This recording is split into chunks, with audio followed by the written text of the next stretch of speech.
PM Modi ने रेहड़ी पटरी वालों को किया संबोधित, कहा पूरा देश रेहड़ी पटरी वालों के श्रम का सम्मान करता है। पीएम ने वीडियो कॉन्फ्रेंसिंग के जरिए किया संवाद। बिहार में पहले चरण की 71 सीटों के लिए कल होगा मतदान। 2,14,06,096 मतदाता करेंगे 1,066 उम्मीदवारों की किस्मत का फैसला। प्याज की कीमतों को कंट्रोल करने के लिए केंद्र सरकार का फैसला। अफगानिस्तान से 1 लाख टन प्याज का आयात करेगी सरकार। हर दिन देश में आएगा 4,000 टन प्याज। दूसरे कारोबारी दिन हरे निशान पर बंद हुआ शेयर बाजार। सेंसेक्स 376 अंक की तेजी के साथ 40,522 और निफ्टी 121 अंक की बढ़त के साथ 11,889 पर हुआ बंद। और आईपीएल 2020 में कल मुंबई इंडियंस और रॉयल चैलेंजर्स बेंगलुरु के बीच होगा मुकाबला। पॉइंट टेबल में नंबर 1 पर रहेगी आरसीबी की नजरें। मुंबई है पहले स्थान पर। सुर्खियों के बाद अब बात आज की सबसे बड़ी खबर की। बिहार चुनाव में अब तक राजनीतिक दल एक दूसरे की खामियां गिना रहे थे, लेकिन अब चुनाव में सियासत पार्टियों की नहीं बल्कि निजी हो चली है, क्योंकि अब बिहार में सामाजिक मुद्दों पर नहीं बल्कि निजी जिंदगी पर बहस हो रही है। इसी खबर पर चर्चा के लिए हमारे साथ मौजूद हैं राजीव जी। स्वागत है राजीव जी आपका। लेकिन चर्चा से पहले ये रिपोर्ट देखिए। बिहार की सियासत में अब व्यक्तिगत बहस छिड़ गई है। सूबे के मुखिया नीतीश कुमार ने सारी हदें तब पार कर दी जब लालू यादव पर सियासी तंज नहीं बल्कि निजी तंज कसा। अब वार पलटवार का दौर तेज हो चला है। नीतीश के तंज पर तेजस्वी यादव ने पलटवार किया है। तेजस्वी ने कहा है कि नीतीश जी हमारे बहाने पीएम मोदी पर निशाना साध रहे हैं, क्योंकि पीएम के भी तो 6-7 भाई बहन हैं। तेजस्वी ने कहा है कि नीतीश जी हमें कितना भी गाली दें, लेकिन वो बेरोजगारी गरीबी पर बात नहीं करना चाहते। अगर ऐसी बोली वो बोलते हैं तो महिलाओं की मर्यादा को ठेस पहुंचा रहे हैं। लेकिन इस बार बिहार ने ठान लिया है कि रोटी रोजगार और विकास के मुद्दों पर ही चुनाव होगा। दरअसल नीतीश कुमार लालू राज में विकास, बेरोजगारी, अपराध जैसे मुद्दों को उठा ही रहे थे, लेकिन अब की बार नीतीश ने लालू पर सीधा निशाना साधा है। उन्होंने कहा है कि 8-8, 9-9 बच्चे पैदा करने वाले बिहार का विकास कैसे करेंगे। बेटे की चाह में कई बेटियां हो गई, मतलब बेटियों पर भरोसा ही नहीं है। क्या ऐसे लोग बिहार का विकास करेंगे? अब नीतीश के बयान से उनकी बौखलाहट तो साफ है, और ये भी साफ है कि वो आरजेडी पर वार करने की हर मुमकिन कोशिश कर रहे हैं। वहीं तेजस्वी यादव भी पीछे हटने वाले नहीं हैं। सियासत से शुरू हुई ये लड़ाई अब व्यक्तिगत हो चली है। बता दें कि नीतीश कुमार की बौखलाहट का एक कारण नहीं बल्कि कई कारण हो सकता है। विधानसभा चुनाव के प्रचार के दौरान उन्होंने कई जनसभाओं में लोगों के विरोध का सामना भी किया, जिसके बाद सीएम नीतीश कुमार के तेवर थोड़े तल्ख नजर आ रहे हैं। अब देखना होगा कि सियासी अखाड़े की ये लड़ाई जो कि पर्सनल पहुंची है वो कहां तक। चुनाव के लिए भले ही कांग्रेस अध्यक्ष सोनिया गांधी ने रैलियां ना की हो, भले ही अब तक उन्होंने हुंकार न भरी हो, लेकिन वो अपने संदेश के जरिए ही सरकार के खिलाफ मोर्चा खोल रही हैं। आज उन्होंने वीडियो संदेश जारी कर पीएम मोदी से लेकर सीएम नीतीश कुमार को जमकर खरी खोटी सुनाई। उन्होंने कहा कि दिल्ली बिहार में बंदी सरकारें हैं, नोटबंदी, तालाबंदी, व्यापार बंदी, आर्थिक बंदी, खेत खलिहान बंदी, रोटी रोजगार बंदी। इसलिए ऐसी बंदी सरकार के खिलाफ बिहार की जनता तैयार है और अब बदलाव की बयार है। इतना ही नहीं, सोनिया गांधी ने कहा कि आज बिहार में सत्ता और उसके अहंकार में डूबी सरकार अपने रास्ते से अलग हट गई है। ना उनकी कथनी अच्छी है और ना ही करनी। मजदूर, किसान, नौजवान आज परेशान और निराश है। अर्थव्यवस्था की नाजुक स्थिति लोगों पर भारी पड़ रही है। धरती के बेटों पर आज गंभीर संकट है। दलित, महादलितों को बेहाली की कगार पर छोड़ दिया गया है। समाज का पिछड़ा वर्ग इसी बदहाली का शिकार है। करीब 5 मिनट के संदेश में सोनिया गांधी ने कहा कि बिहार के हाथों में गुण है, ताकत है, लेकिन बेरोजगारी, पलायन और महंगाई ने आंखों में आंसू और पैरों में छाले दिए हैं। जो शब्द कहे नहीं जाते उन्हें आंसुओं से कहना पड़ता है। कांग्रेस अध्यक्ष सोनिया गांधी ने जनता से जीत की अपील करते हुए कहा कि बिहार की जनता की आवाज कांग्रेस महागठबंधन के साथ है। अब बिहार में बदलाव की बयार है। अपने वीडियो संदेश में सोनिया गांधी ने सरकार पर जबरदस्त हमला बोला है। अगर ये अपील असरदार हो जाती है तो एनडीए की मुश्किल बढ़ सकती है। खैर, ये तो आने वाला वक्त ही बताएगा कि बिहार में किसकी बहार आएगी। बिहार की राजनीति में अब कांग्रेस अध्यक्ष सोनिया गांधी की भी एंट्री हो चुकी है, तो मध्य प्रदेश में भी बीजेपी की मुश्किलें बढ़ने वाली है, क्योंकि मध्य प्रदेश में कांग्रेस के स्टार प्रचारक सचिन पायलट अपने खास दोस्त ज्योतिरादित्य सिंधिया के खिलाफ प्रचार करने मैदान में उतर चुके हैं। मध्य प्रदेश में विधानसभा उपचुनाव के लिए मतदान का समय अब करीब आता जा रहा है। 3 नवंबर को 28 विधानसभा सीटों पर उपचुनाव होने हैं। जिन सीटों पर चुनाव हो रहे हैं उनमें से अधिकांश सीटों पर कांग्रेस के विधायक 2018 में चुनाव जीतकर आए थे, लेकिन मार्च में सिंधिया के साथ ही इनमें से ज्यादातर विधायकों ने कांग्रेस छोड़ दी। अब सिंधिया समर्थक ये पूर्व विधायक बीजेपी की टिकट पर चुनाव लड़ रहे हैं, जिस कारण ज्योतिरादित्य सिंधिया की साख दांव पर लगी हुई है और शिवराज की तो सरकार ही दांव पर लगी है, क्योंकि उनकी सरकार के पास अभी बहुमत नहीं है। बहुमत के लिए बीजेपी को 28 में से 9 सीटें जीतना जरूरी है, इसलिए शिवराज पूरी ताकत से चुनाव प्रचार में जुटे हुए हैं। मध्य प्रदेश हाईकोर्ट की ग्वालियर बेंच के आदेश पर कुछ दिनों के लिए प्रचार जरूर थम गया था, लेकिन सोमवार को ही सुप्रीम कोर्ट ने चुनाव प्रचार पर लगी रोक को हटा दिया था।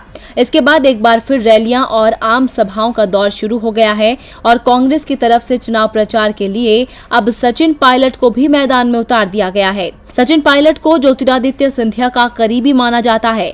दोनों ही नेताओं का राजनीतिक सफर भी कमावेश एक जैसा ही रहा है। ऐसे में कयास लगाए जा रहे थे कि सिंधिया के उम्मीदवारों के खिलाफ शायद सचिन पायलट प्रचार के लिए नहीं आए, लेकिन सचिन पायलट ने दोस्ती से ज्यादा पार्टी को अपनी प्राथमिकता में रखा और आज से उन्होंने मध्य प्रदेश में प्रचार अभियान की कमान संभाल ली। सचिन पायलट ने करेरा विधानसभा क्षेत्र से कांग्रेस प्रत्याशी प्रागी लाल जाटव के लिए सभा को संबोधित किया। इस दौरान उन्होंने शिवराज सरकार को जमकर घेरा। पायलट कल भी कई रैलियों को संबोधित करेंगे। ग्वालियर मुरैना में उनकी कई सभाएं कांग्रेस कराना चाहती है, क्योंकि यहां की अधिकांश सीटों पर गुर्जर मतदाताओं की संख्या अच्छी खासी है और पायलट को गुर्जरों के बड़े नेताओं में शुमार किया जाता है। अब देखना है कि पायलट के प्रचार से सिंधिया को कितना नुकसान होता है। सत्ता वापस हासिल करने के लिए कांग्रेस बेताब है। अब मध्य प्रदेश में दोस्त के खिलाफ दोस्त को ही प्रचार करने उतार दिया, तो पश्चिम बंगाल में अगले साल होने वाले विधानसभा चुनाव के लिए कांग्रेस ने वामदल से हाथ मिला लिया है। बंगाल में ममता बनर्जी और बीजेपी को टक्कर देने के लिए कांग्रेस और वामदल साथ मिलकर चुनाव लड़ने की तैयारी में है। देखिए एक रिपोर्ट। कांग्रेस ने जिस दिन अधीर रंजन चौधरी को पश्चिम बंगाल कांग्रेस का अध्यक्ष बनाया, उसी दिन ये तय हो गया था कि कांग्रेस चुनाव में ममता बनर्जी की टीएमसी से गठबंधन नहीं करेगी। ऐसा इसलिए क्योंकि पश्चिम बंगाल में अधीर रंजन को ममता का सबसे बड़ा विरोधी माना जाता है और कांग्रेस ने संकेत दे दिए थे कि वो ममता के लिए पश्चिम बंगाल में पार्टी को पूरी तरह से खत्म नहीं करेगी। इसके साथ ही अब वाम दलों की तरफ से भी संकेत मिल रहे थे कि विधानसभा चुनाव में वो भी टीएमसी से गठबंधन नहीं करेंगे, लेकिन कांग्रेस से गठबंधन के लिए पार्टी तैयार है। अब बंगाल में 2021 विधानसभा चुनाव को लेकर बड़ा फैसला हुआ है। सीपीएम पलित ब्यूरो ने बंगाल विधानसभा चुनाव के लिए कांग्रेस के 60 सीटों के समझौते और गठबंधन के प्रस्ताव को मंजूरी दे दी है। अब 30 और 31 अक्टूबर को सीपीएम सेंट्रल कमेटी इस पर मुहर लगा देगी। देखा जाए तो बंगाल में तृणमूल कांग्रेस और बीजेपी को रोकने के लिए लेफ्ट और कांग्रेस का साथ आना जरूरी है। यही वजह है कि पार्टी पोलित ब्यूरो ने दिल्ली में हुई 2 दिन की बैठक में बंगाल विधानसभा चुनाव कांग्रेस के साथ मिलकर लड़ने का फैसला किया है। बंगाल विधानसभा कांग्रेस अध्यक्ष अधीर रंजन चौधरी ने कहा, मैं सीपीएम पोलित ब्यूरो के फैसले से खुश हूं और बंगाल में ममता बनर्जी और बीजेपी दोनों को रोकने के लिए लेफ्ट और कांग्रेस में गठबंधन होना चाहिए। आपको बता दें कि अधीर रंजन चौधरी ही पार्टी के अध्यक्ष थे जब साल 2016 में लेफ्ट और कांग्रेस ने मिलकर विधानसभा चुनाव लड़ा था। हालांकि 2019 लोकसभा चुनाव में दलों के बीच गठबंधन नहीं हो सका था, लेकिन अब कांग्रेस और लेफ्ट दोनों ही एक तरफ से दावा कर रहे हैं कि इस बार निचले स्तर पर दोनों दलों के लीडर साथ आना चाहते हैं। अब देखना दिलचस्प होगा कि अपने प्रदेश अध्यक्ष के राय के बाद कांग्रेस नेतृत्व इस पर क्या रुख अख्तियार करती है। चुनावी मौसम में तो सरकार को हर तरफ से परेशानियों का सामना ही करना पड़ रहा है, लेकिन आम आदमी को थोड़ी राहत जरूर मिल सकती है। आर्थिक मुसीबत के इस दौर में सरकार एक और राहत पैकेज दे सकती है और अब विशेषज्ञों के अनुसार सरकार इस पैकेज में रोजगार पर जोर देगी। तो सरकार का प्लान क्या है, इस रिपोर्ट में देखिए। बिहार चुनाव में बेरोजगारी एक अहम मुद्दा बनकर उभरा है। राजनीतिक पार्टियां जनता को रोजगार देने के वादे कर लुभाने की कोशिश कर रही है। ऐसे में सरकार को भी ये लगने लगा है कि अब रोजगार के मुद्दे से नहीं बचा जा सकता। इसीलिए वित्त मंत्री निर्मला सीतारमण ने एक एक और राहत पैकेज देने के संकेत दिए हैं और इस तीसरे राहत पैकेज में सरकार का जोर रोजगार पर होगा। विशेषज्ञों के अनुसार सरकार इस बार कंपनियों में निवेश करने की योजना बना रही है। इस बार सरकार शहरी रोजगार योजनाओं में सीधे पैसा नहीं लगाएगी, बल्कि उन इंडस्ट्रीज के लिए राहत पैकेज जारी कर सकती है जिन पर कोरोना काल में सबसे ज्यादा आर्थिक मार पड़ी है। इसके साथ ही केंद्र सरकार इंफ्रास्ट्रक्चर सेक्टर को बढ़ावा दे सकती है। जानकारों का कहना है कि केंद्र सरकार टूरिज्म इंडस्ट्रीज में सीधे निवेश कर सकती है। प्रधानमंत्री गरीब कल्याण योजना के लिए 1,07,000 करोड़ रुपए के पैकेज दिए गए थे। दूसरी बार सरकार ने मई 2020 में 20,97,000 करोड़ रुपए के आत्मनिर्भर भारत पैकेज की घोषणा की थी। इसके साथ ही वित्त मंत्री ने वर्ष के दौरान अतिरिक्त पूंजी व्यय करने, राज्यों को 50 साल के लिए 12,000 करोड़ रुपए का ब्याज मुक्त ऋण उपलब्ध कराने की भी घोषणा की। बता दें कि वित्त मंत्री ने तीसरे पैकेज का संकेत ये कहकर दिया था कि मैंने एक और प्रोत्साहन पैकेज के विकल्प को बंद नहीं किया है। यानी साफ है कि सरकार की तरफ से जनता को कुछ राहत जरूर मिलेगी। एक तरफ सरकार आम आदमी को राहत देने की तैयारी में है, तो दूसरी तरफ आज भारत सरकार को भी थोड़ी राहत मिली है। आज भारत और अमेरिका के बीच 2+2 वार्ता हुई। वार्ता में दोनों देशों के बीच BECA समझौते पर हस्ताक्षर हुए हैं। इस लिहाज से भारत और अमेरिका की दोस्ती और मजबूत हुई है। तो और क्या खास रहा 2+2 वार्ता में और किन समझौतों पर हुई है सहमति, रिपोर्ट में देखिए। आज 2+2 वार्ता में भारत और अमेरिका के बीच ऐतिहासिक समझौते यानी basic exchange and corporation agreement पर हस्ताक्षर हो गए हैं। दोनों देशों के बीच विदेश और रक्षा को लेकर मंत्री स्तरीय वार्ता हुई, जिसमें दोनों देशों के रक्षा और विदेश मंत्री शामिल हुए। बैठक में BECA समझौते के साथ ही परमाणु सहयोग को लेकर भी बात हुई। BECA के अलावा 4 समझौतों पर और हस्ताक्षर हुए हैं, जिसमें पृथ्वी विज्ञान पर तकनीकी सहयोग के लिए समझौता, परमाणु सहयोग पर व्यवस्था का विस्तार, डाक सेवाओं पर समझौता, आयुर्वेद और कैंसर अनुसंधान में सहयोग पर समझौता। बैठक खत्म होने के बाद दोनों देशों ने प्रेस कॉन्फ्रेंस की, जिसमें भारतीय रक्षा मंत्री राजनाथ सिंह ने कहा कि भारत और अमेरिका की दोस्ती लगातार मजबूत हुई है। साथ ही दोनों देशों ने परमाणु सहयोग बढ़ाने को लेकर कदम बढ़ाए हैं और भारतीय उपमहाद्वीप में सुरक्षा की स्थिति को लेकर विस्तार से बात की है। तो वहीं अमेरिकी रक्षा मंत्री मार्क एस्पर ने मौजूदा परिस्थितियों में भारत और अमेरिका की दोस्ती को न सिर्फ एशिया बल्कि दुनिया के लिए काफी अहम करार दिया है। साथ ही अमेरिकी विदेश मंत्री माइक पोम्पियो ने भी दोनों देशों को नई उम्मीदों के साथ आगे बढ़ने की बात कही है। भारतीय विदेश मंत्री S जयशंकर ने भी दोनों देशों के बीच हुई आज की बातचीत को सिर्फ 2 देशों के बीच की नहीं बल्कि दुनिया की दृष्टि से भी अहम करार दिया है। और बुलेटिन के आखिर में बात एक और पायदान पर पिछड़े भारत की। देश को डिजिटल इंडिया बनाने की बात होती है, 5G लाने की बात होती है, लेकिन सवाल उठता है कि इंटरनेट की अच्छी स्पीड के बिना इंडिया डिजिटल कैसे बनेगा। सवाल उठना लाजमी है क्योंकि स्पीड टेस्ट ग्लोबल इंडेक्स की एक रिपोर्ट में एक खुलासा हुआ है कि भारत इंटरनेट स्पीड के मामले में काफी पीछे है। ये रिपोर्ट देखिए। अगर आप इंटरनेट स्पीड कम होने से परेशान हैं, अगर आप अपना इंटरनेट की धीमी स्पीड होने के कारण काम नहीं कर पा रहे हैं, तो ये सिर्फ आपकी समस्या नहीं बल्कि पूरे देश की है।